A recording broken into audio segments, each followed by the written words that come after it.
اسی طرح اللہ رب العزت دوسری آیت میں جو میں نے آپ کے سامنے تلاوت کی، سورہ انفال کی آیت نمبر 20 تھی، اللہ رب العزت نے فرماتا ہے یا ایھا الذین آمنوا اطیعوا اللہ ورسولہ، اے وہ لوگوں جو ایمان لائے ہو۔ یاد رکھیں جب بھی ایسی آیتیں آپ کے سامنے آئیں یا ہمارے سامنے آئیں جس میں یہ الفاظ ہو، اے وہ لوگوں جو ایمان لائے ہو، علامہ ابن کثیر رحمہ اللہ لکھتے ہیں یہ آیتیں مخصوص ہوتی ہیں، اس لیے کہ یہ آیتیں تمام انسانیت سے خطاب نہیں کرتی ہے، انسانیت کے ایک مخصوص حصے سے، ایک سیکشن سے خطاب کرتی ہے جو ایمان کا دعویٰ کرتی ہے۔ تو یہ آیت یا ایھا الذین آمنوا سے شروع ہے، وہ لوگوں جو ایمان لائے ہو، یہ یا ایھا الناس نہیں ہے،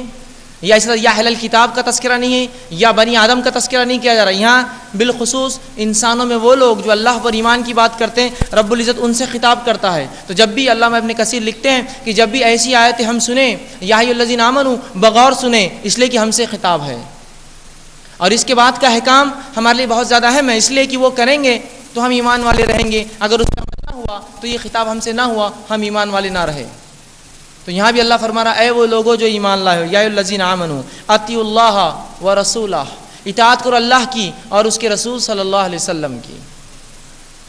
اطاعت اور فرمانبرداری کا حکم آ رہا ہے، اور یہ ایک آیت نہیں ہے، قرآن اگر آپ اٹھا لیں تو ایسی دسیوں آیتیں آپ کو ایک کے بعد ایک ہر صورت میں ملیں گی جہاں اللہ اور اس کے رسول کی اطاعت کا حکم دیا گیا۔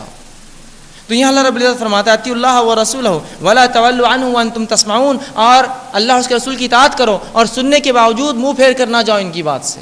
مطلب جانتے بوجھتے بات کو سمجھتے ہوئے جبکہ تم سنتے ہو ان کی باتوں کو، سنتے اور جانتے بوجھتے ان کی بات سے پلٹ کر نہ جاؤ، اعراض نہ کرو، منہ نہ پھیرو۔ تو اس آیت نے بھی حکم دیا کہ اللہ کی اطاعت، اس کے رسول صلی اللہ علیہ وسلم کی اطاعت اور ان کی فرمانبرداری، ان کی تابعداری، ان کے طریقے پہ چلنے کا ہمیں حکم دیا، اور کہا سنتے جانتے مجھتے منہ پھیر کر نہ جاؤ ان کی اطاعت سے۔ تو یہاں بھی جو ہے اس آیت نے تاکید کر دی کہ ہمیں اللہ اور اس کے رسول صلی اللہ علیہ وسلم کی بات ماننا ہے۔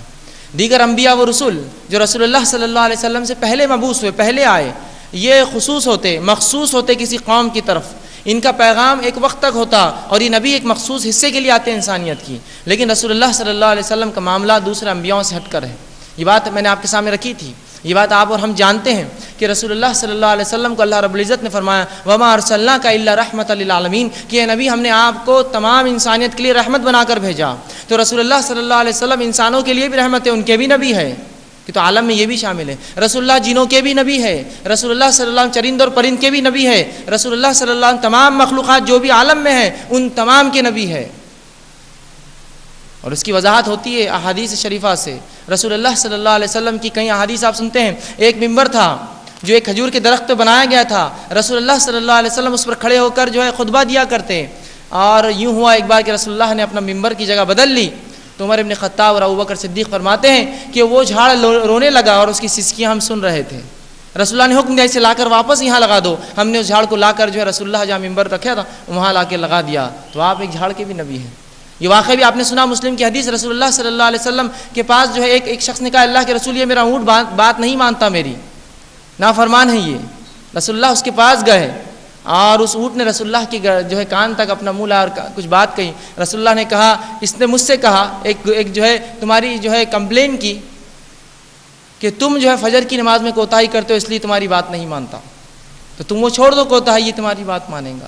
تو گویا رسول اللہ جانوروں کے بھی نبی ہیں، چرند اور پرند کے نبی ہیں، اور جھاڑ اور پہاڑ جو کچھ موجود ہے وما ارسلناک الا رحمۃ للعالمین، عالم میں جو کچھ موجود ہے رسول اللہ ان تمام کے نبی ہے، اور تمام کو آپ کی اطاعت لازم ہے، ضروری ہے۔ بہرحال رسول اللہ صلی اللہ علیہ وسلم کا معاملہ دوسرے انبیاءوں سے مختلف ہے، اس لیے کہ آپ کا پیغام آپ کی بعثت سے لے کر قیامت تک ہے۔ دیگر انبیاء کا پیغام ان کی زندگی، ان کی حیات ایک مخصوص وقت تک، جب تک کہ دوسرا نبی نہ آ جائے، دوسرا نبی آتا پہلے کی شریعت ختم، دوسرے کی لاگو ہو جاتی۔ لیکن چونکہ رسول اللہ صلی اللہ علیہ وسلم آخری نبی ہے، انسانیت کی طرف اور تمام عالم کی طرف بھیجے گئے، اب آپ کے بعد کوئی نبی نہیں آنے والا، لہٰذا آپ کی اطاعت تمام انسانوں پر، صرف مسلمانوں پہ نہیں، تمام انسانوں پر فرض اور واجب ہے۔ جس طرح سے اللہ رب العزت نے سورہ اعراف کی آیت میں 158 میں فرمایا قل یا ایھا الناس انی رسول اللہ الیکم جمیعا، اے نبی آپ لوگوں سے اعلان کر دیجئے میں تم تمام کی طرف جمیعا، تم تمام کی طرف اللہ کا رسول بنا کر بھیجا گیا۔ رسول اللہ صلی اللہ علیہ وسلم انسانیت کی طرف آئے، انسانیت کا کام ہے کہ رسول اللہ کی اطاعت کرے، اتباع کرے، فرمانبرداری کرے، آپ پر ایمان لائے اور آپ کی کتاب پر ایمان لائے، آپ کے طریقے پر چلے۔